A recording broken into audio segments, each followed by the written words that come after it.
नमस्कार मंडळी.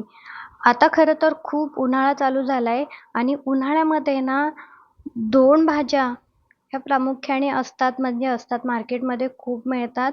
एक तर गवार आणि दुसरी म्हणजे भेंडी. कारण यांचा सीझन तर ऑलमोस्ट असतोच. बऱ्याच वेळा आपण तो अदर सीझनमध्ये पण पिकवू शकतो. पण गवार आणि भेंडी जास्त करून आपल्याला ना मोठ्या प्रमाणात फक्त ह्या उन्हाळ्याच्या सुट्टींमध्येच भेटते. आता ज्यावेळेस आम्ही लहान होतो, उन्हाळ्याची सुट्टी लागायची.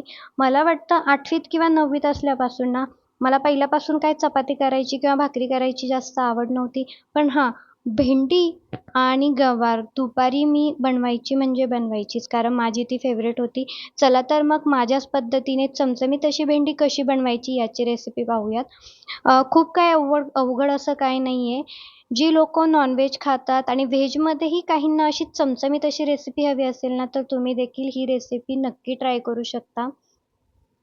खूप चमचमीत आणि चटपटीत अशी लागते ही भेंडी. ही भेंडी फ्राय तुम्ही नक्की घरी ट्राय करा. तर ह्यासाठी मी काय घेतलंय, शेंगदाण्याचा कूट करून घेतला. त्याच्यामध्ये मीठ टाकलं, लाल तिखट टाकलं आणि थोडंसं तेल टाकून ना हे मिश्रण असं एकजीव करून घ्यायचं.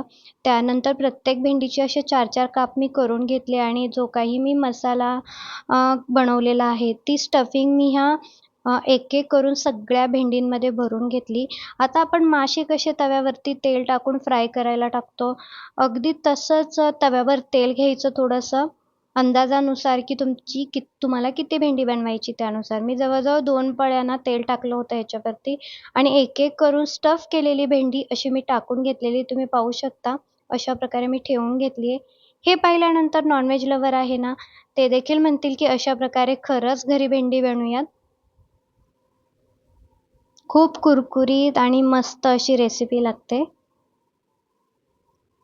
तर व्हिडिओ आवडला असेल ना, तर माझ्या चॅनलला सबस्क्राईब करायला विसरू नका.